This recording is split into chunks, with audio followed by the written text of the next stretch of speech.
BBC বাংলার সান্ধ্য অধিবেশন প্রবাহতে আপনাদের স্বাগত। আজ আপনাদের সাথে লন্ডন স্টুডিও থেকে আছি মানসী বড়ুয়া। বাংলাদেশের সর্বশেষ গুরুত্বপূর্ণ আপডেট সংবাদে আপনাকে স্বাগত। শুরুতেই সংবাদ শিরোনাম, পরে বিস্তারিত।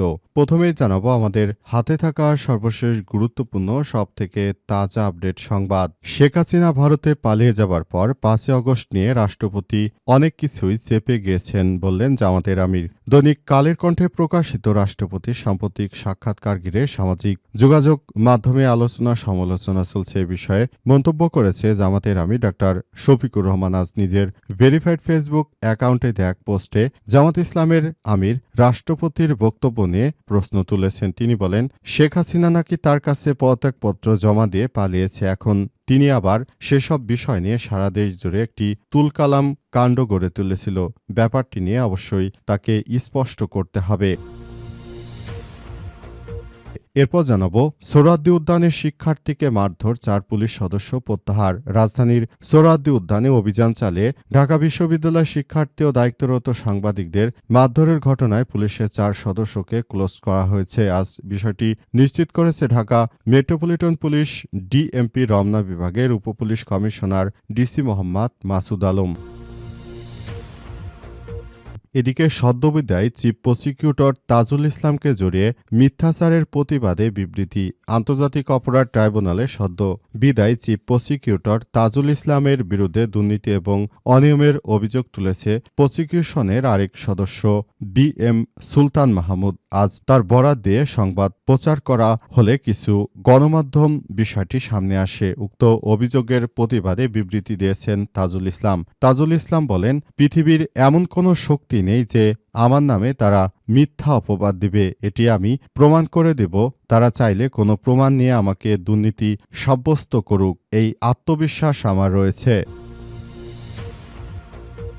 জানাবো, মাদক কারবারির কামড়ে পুলিশের এসআই আহত। ঝালকাঠির কাঠালিয়ায় মাদক বিরোধী অভিযান পরিচালনাকালে এক মাদক কারবারির কামড়ে আহত হয়েছে পুলিশের উপপরিদর্শক রতন কৃষ্ণ হাওলাদার। এ সময় 8 পিস ইয়াবাসহ অভিযুক্ত সুজনকে আটক করেছে পুলিশের সদস্যরা।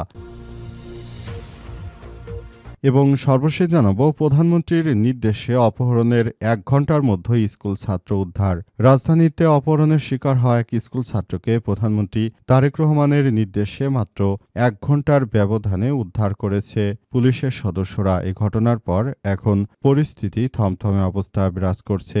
অনেকেই বলাবলি করছেন যে তাহলে অপহরণকারীদের এই ব্যাপারটি নিয়ে প্রধানমন্ত্রী যেহেতু নির্দেশনায় দিলেন, তাহলে অপরাধীকে আইনের আওতায় নিয়ে আসার জন্য তার কঠোর নির্দেশনা দেওয়া উচিত ছিল। প্রিয় দর্শক, এতক্ষণ শুনছিলেন সংবাদ শিরোনাম, এবারে বিস্তারিত।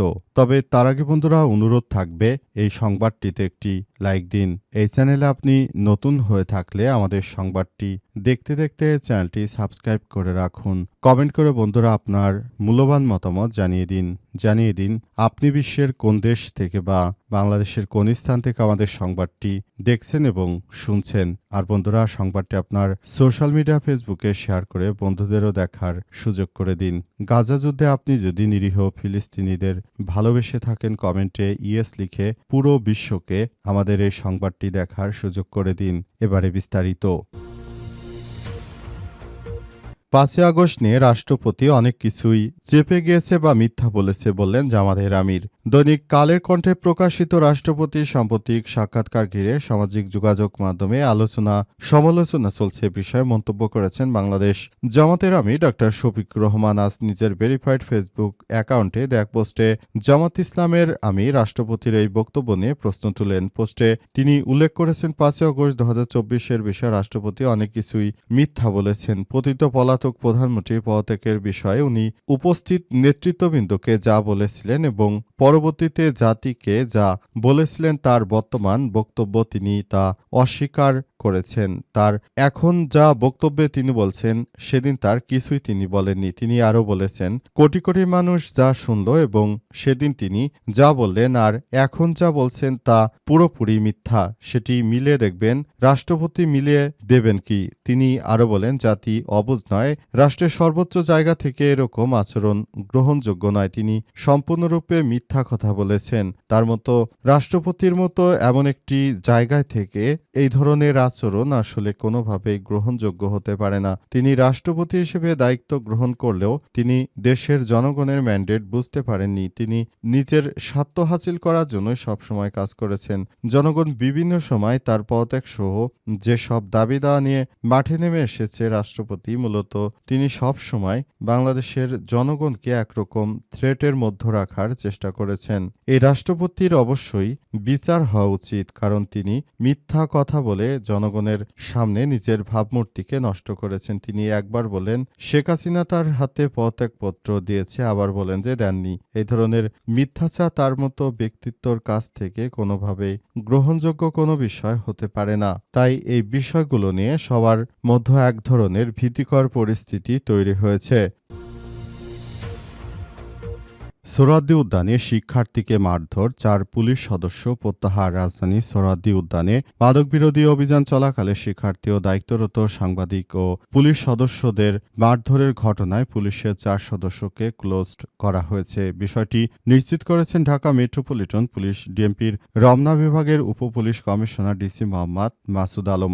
ডিসি মাসুদ আলম জানিয়েছেন সোমবার 23 ফেব্রুয়ারি রাতে এই ঘটনায় জড়িত 4 পুলিশ সদস্যকে ক্লোজড করা হয়েছে। তাদের বিরুদ্ধে বিভাগীয় ব্যবস্থা গ্রহণ করা হবে। এই ঘটনায় আরও 2 থেকে 3 জনকে শনাক্তের চেষ্টা চলছে। তাদের বিরুদ্ধে প্রয়োজনীয় ব্যবস্থা গ্রহণ করা হবে। পুলিশ সূত্র থেকে জানা গেছে রাতে সোহরাওয়ার্দী উদ্যান এলাকায় রমনা বিভাগের ডিসি মাসুদ আলমের নেতৃত্বে মাদক বিরোধী অভিযান চালানো হয় এবং সেই অভিযানের ওই জায়গা থেকে মূলত ঢাকা বিশ্ববিদ্যালয়ের শিক্ষার্থীদের সঙ্গে বাক বিতণ্ডায় জড়ায় পুলিশের সদস্যরা এবং অবশেষে পুলিশ সদস্যদের সঙ্গে এই বাক বিতণ্ডায় জড়িয়ে পড়ে এবং নানাভাবে এই পুলিশ সদস্যদের সঙ্গে একরকম মারমুখী পরিবেশ সৃষ্টি হয়। অবশেষে আজ শিক্ষার্থীরা ঢাকা বিশ্ববিদ্যালয়ের শিক্ষার্থীরা তারা শাহবাগে থানা ঘেরাও করার পরই ওই পুলিশ সদস্যদের ক্লোজড করা হয়েছে বলে জানা গেছে। বর্তমানে এই ঘটনার পর পরিস্থিতি থমথমে অবস্থা বিরাজ করছে। ঢাকা বিশ্ববিদ্যালয়ের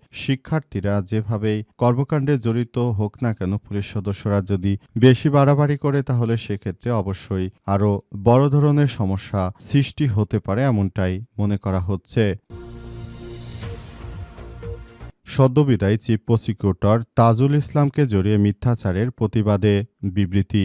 আন্তর্জাতিক অপরাধ ট্রাইব্যুনালে সদ্যবিদায়ী চিফ প্রসিকিউটর তাজুল ইসলামের বিরুদ্ধে দুর্নীতি ও অনিয়মের অভিযোগ তুলেছে প্রসিকিউশনের আরেক সদস্য বিএম সুলতান মাহমুদ। গতকাল তার বরাত দিয়ে সংবাদ প্রচারের পর কিছু গণমাধ্যম উক্ত অভিযোগের প্রতিবাদে বিবৃতি দেওয়া হয়েছে। আজ তাজুল ইসলাম স্বাক্ষরিত এক বিবৃতি গণমাধ্যমে পাঠানো হয়েছে। সেখানে তাজুল ইসলাম জানিয়েছেন যে আমার প্রসিকিউশন পৃথিবীর কোনো টাকা পয়সা দিয়ে কেনা যাবে না। এই প্রসিকিউশন হয়েছে সত্য ও ন্যায়ের পক্ষে। কেউ যদি আমার এই প্রসিকিউশনকে দোষী সাব্যস্ত করার চেষ্টা করে তাহলে অবশ্যই তাদেরকে যথাযথভাবে আমাদের বিরুদ্ধে আইনগত ব্যবস্থা গ্রহণের জন্য সব প্রমাণ রেডি করতে হবে। তিনি বলেন আমি কাউকে ভয় পাই না, আমি এই তথ্য প্রমাণের উপর ভিত্তি করে আমি সবকিছু করতে চাই। তাজুল ইসলাম আরও জানিয়েছেন যে সবাইকে নিয়ে আমরা সুন্দরভাবে এই পরিস্থিতির মধ্য দিয়ে যেতে চাই। কেউ যদি মনে করে যে আমাকে নিয়ে এই ধরনের মিথ্যাচার ও ষড়যন্ত্র করা হচ্ছে,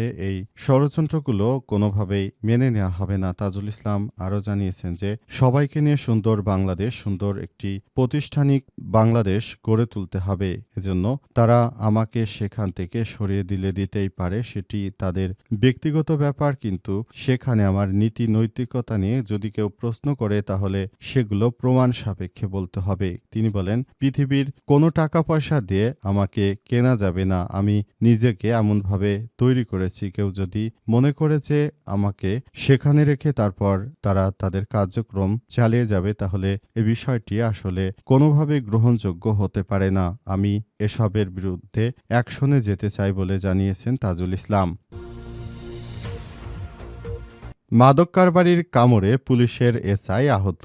ঝালকাঠির কাঠালিয়ায় এক মাদক বিরোধী অভিযান পরিচালনা করার সময় মাদক কারবারির কামড়ে আহত হয়েছেন পুলিশের উপপরিদর্শক এসআই রতন কৃষ্ণ হাওলাদার। এ সময় ৮ পিস ইয়াবাসহ অভিযুক্ত সুজনকে আটক করেছে পুলিশ। আজ দুপুরে গোয়েন্দা সংবাদের ভিত্তিতে থানা পুলিশের একটি অভিযানিক দল এই অভিযানে যায় এবং অভিযানে গিয়ে তারা সেখানে মূলত বিষয়গুলো দেখতে পারে। তবে শেষ পর্যন্ত সেখানে থেকে মূলত আবারও নতুন করে অস্থিরতা তৈরি করতে চাচ্ছে মাদক কারবারিরা।